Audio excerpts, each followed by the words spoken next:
అందరికీ మరణాత దేవుని యొక్క మహాకృపను బట్టి 2024వ సంవత్సరం బస్సు బుధవారపు దినాన్ని మనం జ్ఞాపకం చేసుకోవడానికి ప్రభు ఇచ్చిన అవకాశంకై దేవునికి మహిమ కలుగును గాక. ఆమేన్. దైవ గ్రంథములోని ఇర్మియా గ్రంథము 6వ అధ్యాయము, ఇర్మియా గ్రంథము 6వ అధ్యాయము 26వ వచనాన్ని ధ్యానించుకుందారు. నా జనమా, పాడు చేయువాడు హఠాత్తుగా మా మీదకి వచ్చుచున్నాడు. గోనెపట్టె కట్టుకొని బూడిద చల్లుకొనుము. ఏక కుమారుని గురించి దుఃఖించినట్లు దుఃఖము సలుపుము, ఘోరమైన దుఃఖము సలుపుము. ప్రార్థన చేసుకుందారు. సర్వకృపానిధి, దయగలిగిన తండ్రి, కృప కలిగిన తండ్రి, జరగవలసిన 40 దినాలు కూడా ఈ భస్మ బుధవారం మొదలుకొని నాయనా ఈస్టర్ పండుగ వరకు నీ సిలువ చాటున మమ్మల్ని భద్రపరుచుకొని నీ కార్యక్రమములను, నీ వాక్యములను మాకు వినిపించుము, నీ మాటను మాకు బోధించుము. మేము అందుకోవలసిన, పొందుకోవలసిన నీకు అంగీకారముగు దేన మనసును, నీకు అంగీకారముగు సాత్వికమును, సమాధానమును మీరే మాకు ఈ యొక్క సిలువ ధ్యాన దినములలో మీరే మాకు నేర్పించుమని, అందుకొనగలిగిన యోగ్యత, నడిపింపు పరిశుద్ధాత్మ తండ్రి గారి యొక్క సహాయ సహకారములు మీరే మాకు అందించి నైనా 40 దినములు కూడా పగలు మేఘస్తంభంగా, రాత్రి అగ్నిస్తంభంగా ఇశ్రాయేలీయులను ఎలాగైతే నీ యొక్క కౌగిలిలోనికి చేర్చుకొని నీవు నడిపించుకొని ఉన్నావో అటువంటి యోగ్యమైన దీవెన, నడిపింపు, సహాయము, సహకారము, సమృద్ధికరమైన పరిశుద్ధాత్మ తండ్రి గారి యొక్క నడిపింపు మీరే అందించి మీరే మహిమను, ఘనతను, కీర్తిని, ప్రభావములను పొందుమని మహిమనాథును, శ్రేష్ఠ పాలకుడును, ఏకరక్షకుడుగు యేసు నామమున అడుగుచున్నాము తండ్రి. ఆమీన్. త్రిత్వ దేవుని యొక్క ముఖకాంతి, సన్నిధి కాంతి, ప్రకాశత, ఆయన యొక్క తేజస్సు మన మీద మనం చేయబోవు ఈ 40 దినముల యొక్క సిలువ ధ్యానముల మీద ప్రభు యొక్క సంకల్పము, దైవ సంకల్పము నెరవేర్చగలిగే వధు సంఘముగా ప్రభు మనల్ని అందరినీ నడిపించుకుని ప్రభు మహిమ పొందును గాక. ఆమేన్. దేవుని యొక్క విశ్వాసులారా, ఈ యొక్క భస్మ బుధవారం రోజు ఎందుకు ఈ యొక్క సిలువ ధ్యాన కార్యక్రమాలను మనం ధ్యానించుకోవాలి, ఎందుకు ఈ యొక్క సిలువ ధ్యాన క్రమాలను మనం నడిపించుకోవాలి, ఇది బైబిల్ యొక్క గ్రంథములో ఉన్నదా అని చాలామంది కూడా చాలా ప్రశ్నలు వేస్తూ ఉంటారు. ఎందుకు ఈ మాటను నేను జ్ఞాపకం చేస్తున్నానంటే, ప్రభువు యొక్క స్థితిలో క్రైస్తవ జీవితానికి సిలువ లేకపోతే విలువ లేదు. క్రైస్తవ జీవితానికి సిలువ లేకపోతే రక్షణ లేదు. సిలువ లేకపోతే దేవుని యొక్క ప్రేమను మనం తెలుసుకోలేము, దేవుని యొక్క ప్రేమను మనం అందుకోలేము. ఈ యొక్క సిలువే మనకి ఏం చేస్తుందంటే సమస్తమైన పాప శాపముల నుంచి తప్పించుకునే ఒక నీతి గుడారము వంటి ఈ యొక్క సిలువ ధ్యాన దినాలలో మనం ఉంటున్నాం. సిలువ ధ్యాన దినాలలో మనం నడవగలుగుతున్నాం. ఎందుకు ఈ మాటను నేను జ్ఞాపకం చేస్తున్నానంటే, దేవుని యొక్క అంతరంగపు స్థితిలో, దేవుని యొక్క ప్రేమ స్థితిలో జాగ్రత్తగా మనం గమనించినట్లయితే గనక మానవుడు తన యొక్క పాపమును బట్టి, తన యొక్క పాప ఫలితమును బట్టి దేవుని యొక్క నీతి గుడారమును వదులుకున్నవాడై ఉన్నాడు. దేవుని యొక్క ఒడిని వదులుకున్నవాడై ఉన్నాడు. దేవుని యొక్క నీతి సహవాసమైన ఏదోను వనమును, ఏదేను వనమును వదులుకున్నవాడై ఉన్నాడు. దానికి కారణము దేవుని యొక్క అంగీకారమగు నీతిని విడిచిపెట్టి లోక సంబంధమైన సైతాను వేసిన మోసకరమైన బ్రతుకును ఆశపడి దేవుని యొక్క ఆత్మీయ జీవితాన్ని చంపేసుకున్నాడు ఈ మనిషి. ఈ యొక్క మనిషి యొక్క రక్తములో పాపము నైజముగా, ఈ యొక్క నైజ పాపము గొప్ప విపత్తుగాను, గొప్ప దేవుని యొక్క దృష్టిలో వ్యతిరేకముగాను కనబడుతుంది, నడిపింపగలుగుతుంది. ఇందుకు ఈ మాటను నేను జ్ఞాపకం చేస్తున్నానంటే, లేవికాండము 17వ అధ్యాయము 11వ వచనంలో మనం చూడగలిగితే కనుక రక్తము దేహమునకు ప్రాణము. రక్తము దేహమునకు ప్రాణము. ఈ ప్రాణము లేకపోతే దేహానికి ఏమి లేదంటే విలువ లేదు. ఎందుకు ఈ మాటను నేను జ్ఞాపకం చేస్తున్నానంటే, విలువలేని దేహము ఎలాగ మార్చబడుతుందనిస్తానంటే, ఈ రక్తములో దైవ సంబంధమైన దేవుని యొక్క పరిశుద్ధమైన స్థితి లేనప్పుడు ఈ దేహము మృతదేహముగా మారిపోతుంది. ఎలాగైతే మృతదేహముగా మారిపోతుందో, దేవునిని వదులుకున్నప్పుడు ఈ శరీరము దేవుణ్ణి విడిచిపెట్టుటే కాదు, దేవుని యొక్క మహిమను కూడా విడిచిపెట్టుకోవడమే.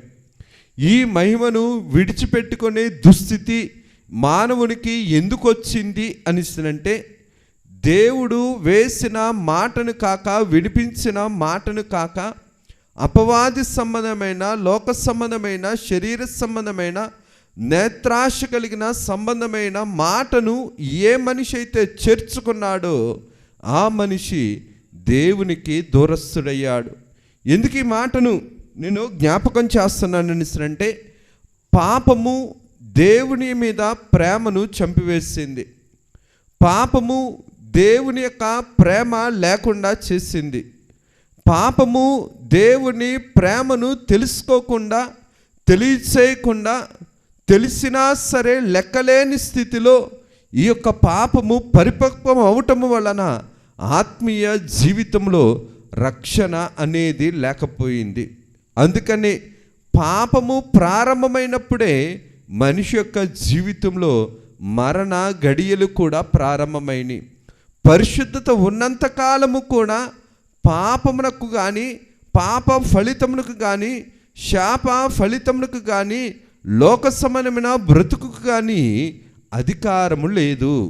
పాప ప్రారంభముతో ఏమి ప్రారంభమైందనిస్తునంటే, పాపానికి అధికారము ప్రారంభమైంది, పాపానికి ఫలితము ప్రారంభమైంది, శాపానికి అధికారము ప్రారంభమైంది.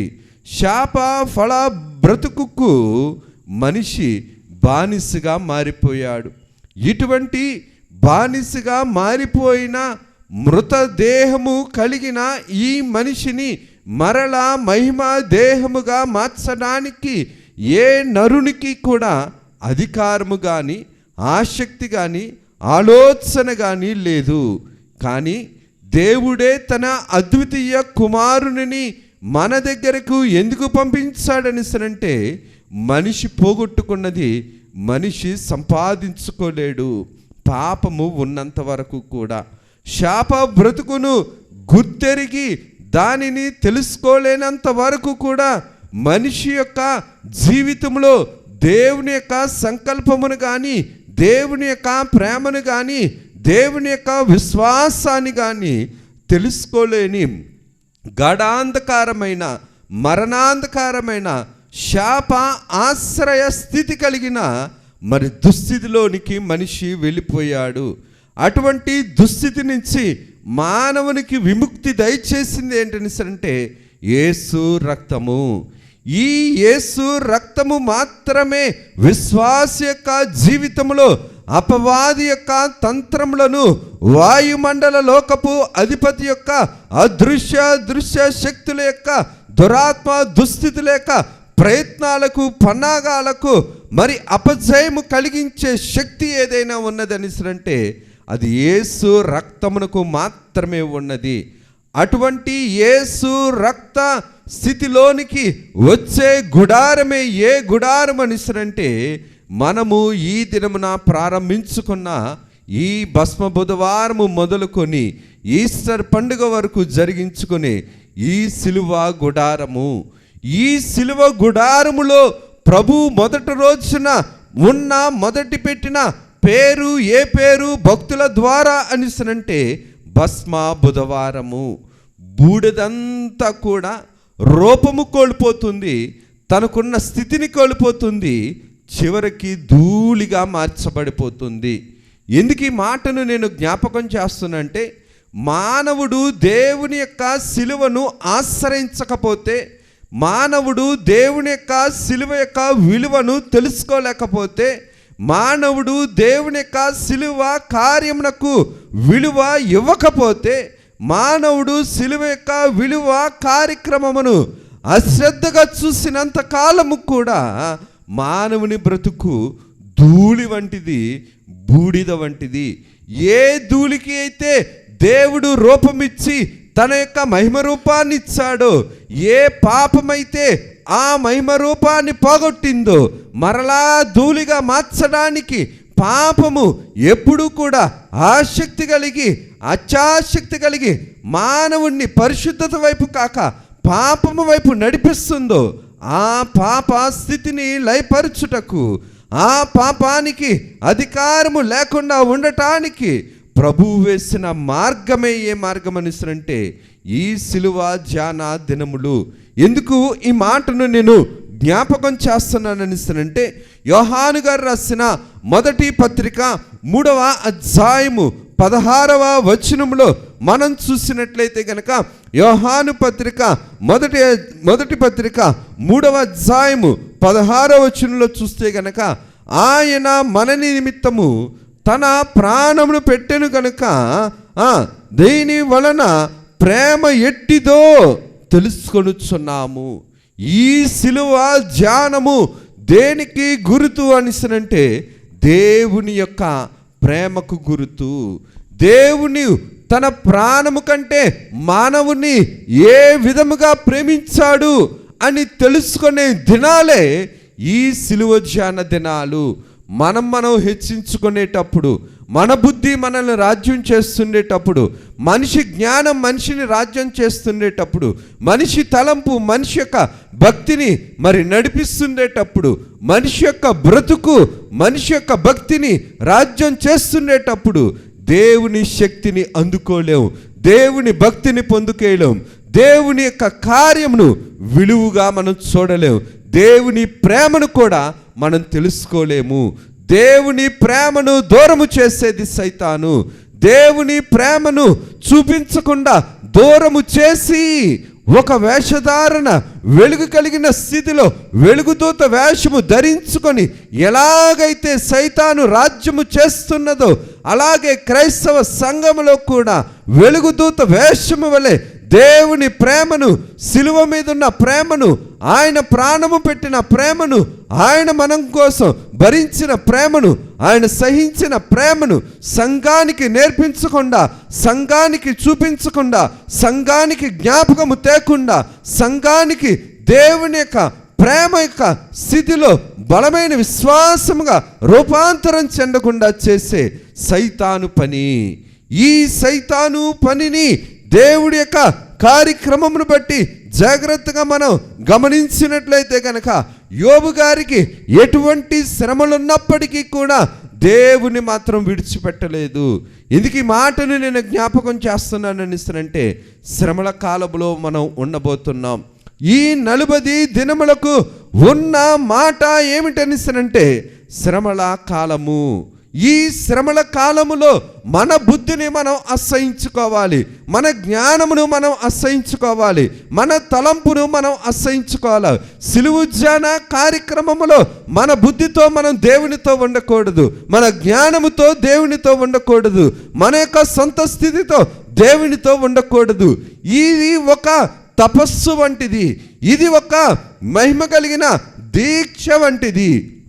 ఎందుకు ఈ మాటని నేను జ్ఞాపకం చేస్తానంటే, మనిషి యొక్క ఆత్మీయ జీవితంలో దేవుడు అందిస్తున్న ఆత్మీయ దినములే ఈ సిలువ ధ్యాన దినములు.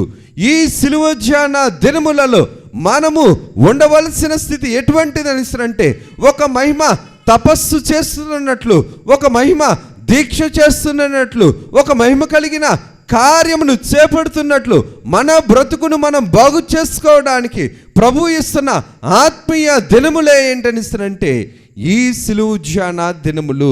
ఎందుకు ఈ మాటను నేను జ్ఞాపకం చేస్తున్నాననిస్తారంటే, యోబు గ్రంథము 42వ అధ్యాయము 6వ వచనంలో మనం చూడగలిగితే కనుక, యోబు గ్రంథము 42వ అధ్యాయము 6వ వచనంలో మనం చూడగలిగితే కనుక, నన్ను నేను అసహించుకొని ధూళిలోను బూడిదలోను పడి పశ్చాత్తాపడుచున్నాను.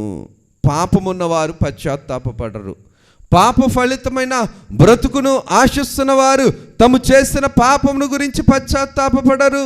వారు చేస్తున్న పాపమును గురించి కానీ, పాపకరమైన తలంపులను గురించి కానీ, పాప సంబంధమైన మాటలను గురించి కానీ, పాప సంబంధమైన జీవితము గురించి కానీ, దేవుని యొక్క కార్యమును లెక్క చేయకుండా తమను తాముగా గొప్ప చేసుకునేటప్పుడు, తమను తాముగా హెచ్చించుకునేటప్పుడు దేవుని యొక్క కార్యము, దేవుని యొక్క పని, దేవుని యొక్క మాట విలువ తక్కువగా కనబడుతుంది.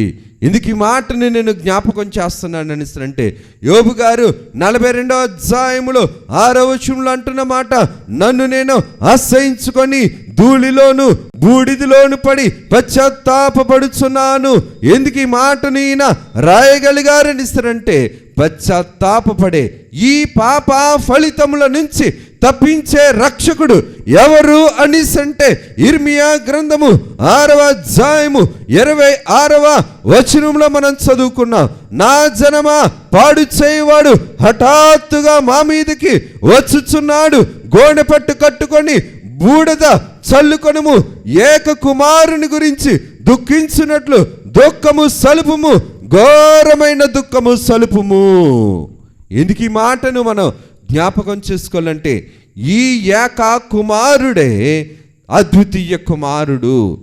ఈ ఏక కుమారుడే మనలను పాప ఫలితముల నుంచి, శాప బ్రతుకు నుంచి, వ్యాధిగ్రస్తమైన దుస్థితుల నుంచి తప్పించగలిగి దేవుని యొక్క సంకల్పము ప్రకారము పాప ఫలితముల నుంచి రక్షించగలిగే రక్షకుడే యేసుక్రీస్తు ప్రభువే ఈ ఏక కుమారుడు. అందుకనే దేవుణ్ణి చేరుకునేటప్పుడు ప్రభు అంటున్న మాట, నా ఎద్దకు వచ్చి నేర్చుకొనని ప్రభువు చెబుతూ, సాత్వికముతోను దేన మనసుతోను దేవుని యొక్క అంతరంగ సంకల్పమును నెరవేర్చుకోవడానికి ఆత్మీయ జీవితాన్ని మనం ఎప్పుడు కూడా సిద్ధపరచుకోవాలి. ఈ 40 దినాలు కూడా అబ్రహాము గారు బైబిల్ గ్రంథంలో మనం చూడగలిగితే గనక 40 దినాల్లోనూ కూడా మనం పశ్చాత్తాపపడవలసింది మన యొక్క పాప బ్రతుకుని గురించి. బూడిద అనుభవం పశ్చాత్తాప బ్రతుకును గుర్తు చేస్తుంది. పాప ఫలితమైన బ్రతుకును, పాత బ్రతుకును విడిచిపెట్టి క్రొత్త ఆత్మీయ జీవితంలో దేవుని సంబంధమైన కార్యక్రమంను అనుభవించటానికి దేవుడు సంకల్పించిన దినములే ఈ సిలువ ధ్యాన దినములు. ఎందుకు ఈ మాటను నేను జ్ఞాపకం చేస్తున్నా అంటే, బైబిల్ గ్రంథములో ఇర్మియా గారు ఎలాగైతే ఈ యొక్క మాటను రాశారో, అంతకుముందే బైబిల్ గ్రంథములో ఆదికాండము 18వ అధ్యాయములో మనం చూడగలిగితే కనుక 27వ వచనంలో కూడా అబ్రహాము గారి అనుభవం బూడిద కలిగిన అనుభవం, అనగా పశ్చాత్తాపపడుచున్న అనుభవం. అలాగుననే ఎస్తేరు గ్రంథము 4వ అధ్యాయములో కూడా మొదటి వచనంలో చూస్తే గనక మొర్దెకై గారి యొక్క అనుభవము కూడా బూడిద కలిగిన అనుభవం. అలాగుననే యోనా గ్రంథము 3వ అధ్యాయము 5-6 వచనంలో కూడా చూడగలిగితే అక్కడ ఉన్న రాజు అనుభవం కూడా మరి బూడిద కలిగిన అనుభవం. ఏంటి ఈ బూడిద కలిగి ఉండటం అంటే, మనము చేసిన పాపముల గురించి రక్షించగలిగే దేవుని యొద్దకు వచ్చి మనం ఏం చేయాలంటే పశ్చాత్తాపపడాలి. పరిశుద్ధతను ఆశించే పశ్చాత్తాపము, దేవుణ్ణి కోరుకునే పశ్చాత్తాపము, దేవుని నీతిని స్వతంత్రించుకునే పశ్చాత్తాపము, దేవుని నీతితో బ్రతికే పశ్చాత్తాపము, పాపమును ప్రేమించని పశ్చాత్తాపము, పాప ఫలితము లేని పశ్చాత్తాపము, దేవుని ప్రభావమును, దేవుని ప్రకాశతను అనుభవించగలే ఆత్మీయ జ్ఞానము కలిగిన ఈ యొక్క పశ్చాత్తాపము అబ్రహాము గారి యొక్క జీవితంలో వెలుగుని నింపింది. ఈ పశ్చాత్తాప దినములే మొర్దెకై గారి జీవితంలో కూడా యూదులకు అందరికీ కూడా మరి దేవుని యొక్క వాక్య ప్రకారము చూడగలిగితే అబ్రహాము గారి జీవితంలో వెలుగుని ఎలాగైతే నింపిందో, అలాగనే మొర్దెకై గారి ద్వారా యూదులందరిలో కూడా ఎలాగైతే వెలుగుని నింపిందో, అలాగుననే నినివే పట్టణంలో యొక్క యోనా గ్రంథంలో 3వ అధ్యాయంలో కూడా పశ్చాత్తాపము ఎలాగైతే తన చిత్తాన్ని జరిగించిందో, మనిషి యొక్క పశ్చాత్తాపము కాదు కానీ ఒక పాపిగా దేవుని సిలువ యొద్దకు వచ్చి దేవుని ఎదుట మనం పశ్చాత్తాపపడాలి. ఏంటి పశ్చాత్తాపపడడం అనేసి మన పాప ఫలితములు మనమే కారణం. దేవుడు అనేవాడు ఎప్పుడూ కూడా దేవుని యొక్క విశ్వాస స్థితిలో జాగ్రత్తగా మనం గమనించగలిగితే కనుక దేవుని యొక్క ఆత్మీయ జీవితంలో పాపము ఉన్నవాడు ఎప్పుడూ కూడా దేవుని దగ్గర పశ్చాత్తాపపడడు. పరిశుద్ధతను కోరుకున్నవాడు, దేవుని మాటను వెంబడించినవాడు, దేవుని మాటకు విలువిచ్చినవాడు, దేవుని క్రమమునకు విలువిచ్చినవాడు మాత్రమే దేవుని దగ్గరకు వచ్చి పశ్చాత్తాపపడతాడు. దేవుని దగ్గర పశ్చాత్తాపపడాలి. మనుషుల దగ్గర ఒప్పుకున్న పాపములు మనిషి రక్షించలేడు, మనిషి కూడా పాపే కదా. అందుకనే ప్రభు అంటున్న మాట, పరలోకంలో ఉన్న నా తండ్రి క్షమించడానికి అధికారం ఇచ్చి ఉన్నాడు. ఈ 40 దినములు కూడా మన యొక్క పాప జీవితమును జ్ఞాపకము చేసుకుంటూ, ప్రభు యొక్క ప్రాణ స్థితిని మరి తలంచుకుంటూ, జ్ఞాపకము చేసుకుంటూ, ఆయన ప్రేమ ఎంత గొప్పదో, మన యొక్క బ్రతుకు ఎంత బాధకరమైన బ్రతుకు, దేవుని వైపు చూసి మనం దేవుని ప్రేమను జ్ఞాపకం చేసుకునే దినాలే ఈ యొక్క సిలువ ధ్యాన దినాలు. ఎందుకు ఈ మాటను నేను జ్ఞాపకం చేస్తానంటే, యోబు గారి రాసిన గ్రంథము 40 అధ్యాయము 13-14 వచనంలో ప్రభువు చెప్తున్న మాట, కనబడకుండా వారిని అందరినీ బూడిదలో పాతిపెట్టము, సమాధిలో వారిని బంధింపుము అని చెబుతూ 14వ వచనంలో ప్రభువు చెప్పు, అప్పుడు నీ దక్షిణాస్తమే నిన్ను రక్షించగలదని నేను నిన్ను గురించి ఒప్పుకొనేదను. ఎంత గొప్ప స్థితో చూడండి. ఈ బూడిద, ఈ పశ్చాత్తాపం అనే అనుభవం ఏం చేస్తుందని అంటే దేవుని యొక్క హస్తములోనికి చేర్చుతుంది. ఈ సిలువ ధ్యాన దినములు దేవుని హస్తములోనికి నడిపించే దినాలు. ఈ సిలువ ధ్యాన దినములు దేవుని కాపుదలలు కోరుకునే దినాలు. ఈ సిలువ ధ్యాన దినాలు దేవుని యొక్క దక్షిణ హస్తములో నిలబడే స్థిరపడే దినాలు. ఈ సిలువ ధ్యాన దినాలు, ఈ సిలువ ధ్యాన దినాలు దేవుని హస్తము వైపు నడిపించగలుగుతూ మనము నిజమైన రక్షణను అందుకొని స్వతంత్రించుకునే దినములే ఈ సిలువ ధ్యాన దినాలు. అందుకనే దేవుని యొక్క వాక్య క్రమములో జాగ్రత్తగా మనం గమనిస్తే గనుక ఇర్మియా గారు అంటున్న మాట, నా జనమా పాడు చేయవాడు హఠాత్తుగా మా మీదకి వచ్చుచున్నాడు, గోనె పట్టు కట్టుకొని బూడిద చల్లుకొనుము. మనకు ఆత్మీయ జీవితంలో మన బుద్ధి ఎప్పుడు కూడా మనల్ని రాజ్యం చేయకూడదు. మన బుద్ధి ఎప్పుడు కూడా మనల్ని పరిపాలన చేయకూడదు. మన బుద్ధి ప్రకారము మన భక్తి ఉండకూడదు. మన భక్తిలో ఉండవలసింది దేవుని నీతి, దేవుని మాట, దేవుని కార్యము, దేవుని చిత్తము, దేవుని యొక్క సంకల్పము, దేవుని ప్రేమ. ఈ ప్రేమను మనం గుర్తు చేసుకుంటున్నాం. మన భక్తిలో దేవుడు ఇచ్చే వాటి వైపు మనం చూస్తే దేవుని ప్రేమను మనం గ్రహించుకోలేము. ఈ సిలువ ధ్యాన దినముల్లో దేవుని యొక్క ఆత్మీయ జీవితంలో ఈ పశ్చాత్తాప అనుభవము లేనిదే దేవుని హస్తములో మనం చేరుకోలేము. దేవుని దూరము చేసేదే పాపమైతే దేవుని యొక్క హస్తములోనికి చేర్చేది దేవుని యొక్క ఎదుట సాగిలపడే మరి వేదనతో ప్రార్థన చేసుకునే ఈ పశ్చాత్తాప దినాలు, ఈ సిలువ ధ్యాన దినాలు. ఎందుకు ఈ మాటను నేను జ్ఞాపకం చేస్తున్నానని అంటే, యాకోబు పత్రిక 2వ అధ్యాయము 26వ వచనంలో ప్రభువు రాయించిన మాట, ప్రాణము లేనివాడు శరీరం ఎలాగూ మృతము, అలాగే క్రియలు లేని విశ్వాసము కూడా మృతము. క్రియలు లేని విశ్వాసం కూడా మృతము. ఈ సిలువ ధ్యానములు ఈ భస్మ బుధవారం మొదలుకొని మరి 40 దినాలు కూడా ఇంచుమించుగా మరి ఈస్టర్ వరకు కూడా జాగ్రత్తగా మనం గమనించగలిగితే మనం క్రీస్తు యేసునన్న వాడు నూతన సృష్టి అన్నట్లు ఈ 40 దినాలు కూడా దేవుని ఆత్మచేత నడిపింపగలే దినాలు. దేవుని దగ్గరకు రానియంది సైతానైతే దేవుని చేరనిచ్చే మార్గమే ఈ సిలువ ధ్యాన దినాలు.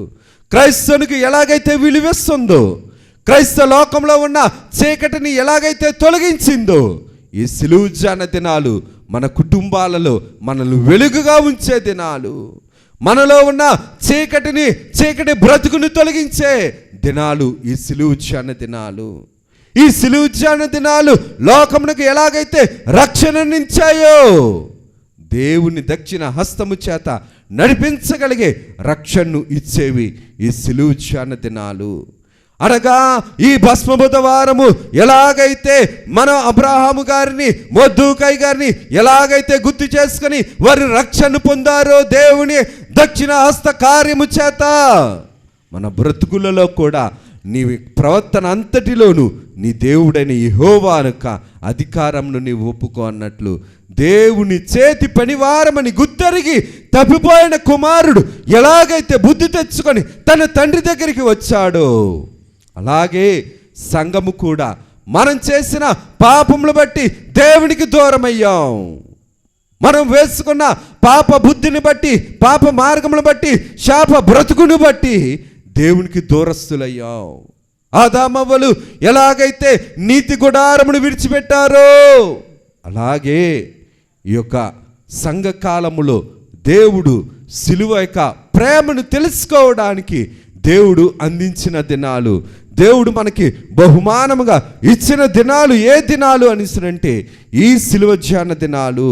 అనగా దేవుని యొక్క ఆత్మీయ జీవితంలో దేవుని రక్షణను మనం నిర్లక్ష్యము చేస్తే మృతమైన దేహము వలె ఉన్నవారు.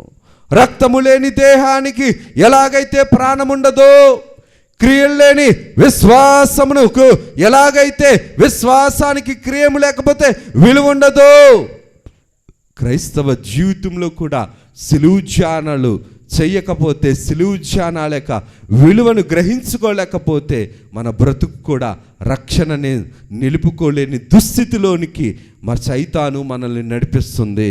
అందుకనే దేవుని యొక్క కార్యక్రమమును చూడగలిగితే కనుక బైబిల్ గ్రంథములో కూడా పాప సంబంధమైన బూడిద పట్టణము ఒకటి కనబడుతుంది.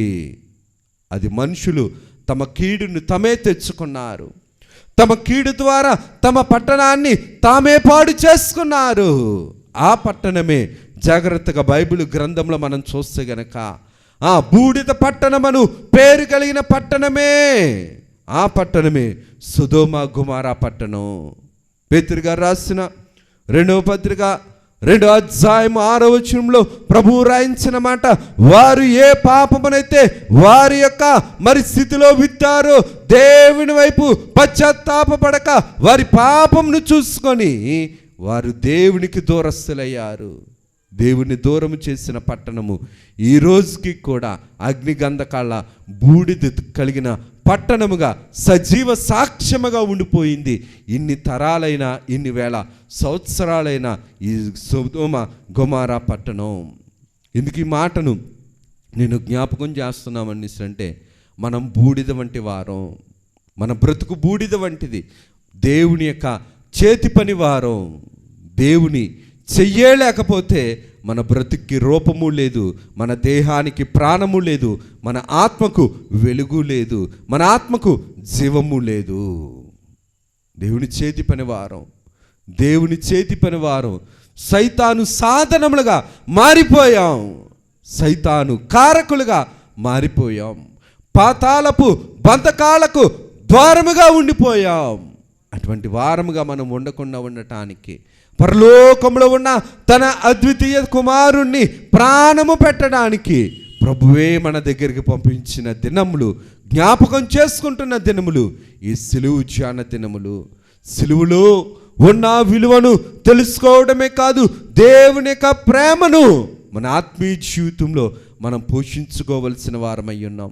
నా ప్రేమ లేనివాడు నా వాడు కాదు, ప్రభువు చెప్పిన మాటే. నా ప్రేమ లేనివాడు నా వాడు కాదు. ఎందుకు ఈ మాటను నేను జ్ఞాపకం చేస్తుంటే, సిలువ ధ్యానములు దేవుని యొక్క ప్రేమను, దేవుని ప్రేమ విలువను నేర్పించే, ధ్యానించే దినములు. ఈ యొక్క సిలువ ధ్యాన దినములలో మొదటి దినము మరి భస్మ బుధవారం. ఈ భస్మ బుధవారం మన ఆత్మీయ జీవితంలో మనం గ్రహించుకోవాల్సింది ఏంటనిస్తే, యోబు గ్రంథము 30:19లో ప్రభువు రాయించిన మాట, నేను ధూళియు బూడిదనై ఉన్నట్లున్నాను. దేవుని ఆత్మీయ కార్యక్రమంలో మనం హెచ్చింపు కలిగి ఉండకూడదు. దేవుని ఆత్మీయ కార్యక్రమంలో సైతాను హెచ్చింపు కలిగి ఉన్నది కాబట్టి దేవునికి దూరస్థమైపోయింది. దేవుని భక్తి జీవితంలో సాత్వికము, దీనత్వము, ఈ సిలువు ధ్యాన దినములలో ఎంతైనా మనం దేవుని కోసం తగ్గించుకొని దైవ సాధనాలుగా ఉండాలి, కానీ సైతాను ప్రేరణ కలిగిన బంధకాలుగా మనం ఉండిపోకూడదు. ఇందుకు ఈ మాటను నేను జ్ఞాపకం చేస్తున్నాను అనిస్తానంటే, దేవుని యొక్క కృప, దేవుని యొక్క కార్యాన్ని బట్టి ఈ భస్మ బుధవారము ఎటువంటి కార్యాన్ని మనకి తెలియచేస్తుందంటే, సిలువలో దేవుని యొక్క సాత్వికమును, దేవుని యొక్క ప్రేమను, దేవుని యొక్క సమాధానమును, దేవుని యొక్క ఉన్నతమైన కృపను జ్ఞాపకం చేయటమే కాదు, మనము పొందవలసిన పాప ఫలితము వల్ల కలిగే ఉగ్రత ఉపద్రవములన్నింటినీ కూడా మరి దేవుడు మరి తన మీద వేసుకొని మనల్ని రక్షించినట్లుగా, మనల్ని ప్రేమించినట్లుగా, మనల్ని నడిపిస్తున్నట్లుగా మనము దేవుని వాక్యం ద్వారా తెలుసుకొని ఈ 40 దినాలు కూడా దేవునికి అంగీకారంగా బ్రతకవలసిన వారమై ఉన్నాం. దేవుడి కొద్ది మాటలు మనం వినికిడిలో దీవించి ప్రభువు మహిమ పొందును గాక. ఆమేన్. చిన్ని ప్రార్థన చేసుకుందారు. సర్వకృపానిధి, దయగలిగిన తండ్రి, కృప కలిగిన తండ్రి, నడిపించవలసిన ఈ 40 దినాలు కూడా నీవే మాకు మార్గ సరళతను దయచి ప్రతి దినము మీరే నడిపించండి నాయన. ప్రతి దినములో మీరు తోడుగా ఉండండి. అడ్డులను అవాంతరాలను నాయనా తొలగించి నాయనా యేసుక్రీస్తు ప్రభువా, నీవు మాకు మహిమోపకారిగా, మహిమ కలిగిన ఆలోచనలు, మహిమ కలిగిన ఉపాయములు, మహిమ కలిగిన నాయనా మరి నీ యొక్క ఉన్నతమైన ఆలోచనలు మీరు మాకు దయచేసి ఈ 40 దినాలు కూడా సైతానుని, అపవాదిని, శోధకుణ్ణి, పాపకారకుణ్ణి జయించగలిగే ఆత్మీయ ఉజ్జీవము, ఆత్మీయ జ్ఞానము, ఆత్మీయ ధ్యానాశక్తి, ఆత్మీయ జ్ఞానాశక్తి, ఆత్మీయ ప్రాణాశక్తి, ఆత్మీయ దానాశక్తి నాయనా మీరే మాకు దయచేసి మీరే మహిమను, ఘనతను, కీర్తిని, ప్రభావములను పొందుమని నీ కృపచాటున మమ్ములను 40 దినాలు నడిపించుకుని మహిమను పొందుమని యేసు నామమున అడుగుచున్నాము తండ్రి. ఆమేన్. త్రిత్వా దేవుని దీవెన ఆశీర్వాదములు, శుభములు, జయములు, ధన్యతలు అందుకొనగలిగిన ఆత్మీయ సిలువు ధ్యానాల నడిపింపు 40 దినాలు ప్రభు మనెల్లరికూ మెండుగా నిండుగా అందించి ప్రభువు మహిమ పొందును గాక. ఆమేన్. అందరికీ మరణాత.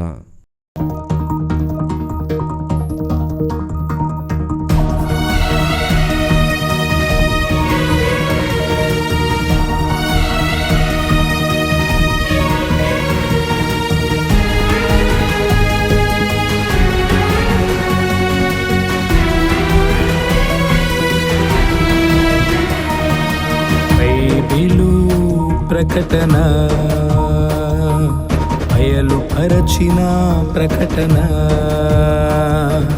యేసయ్య ప్రకటన, దాసయ్య ప్రకటన, పరలోక ప్రకటన, పరిశుద్ధ ప్రకటన, యేసయ్య ప్రకటన, దాసయ్య ప్రకటన, పరలోక ప్రకటన, పరిశుద్ధ ప్రకటన.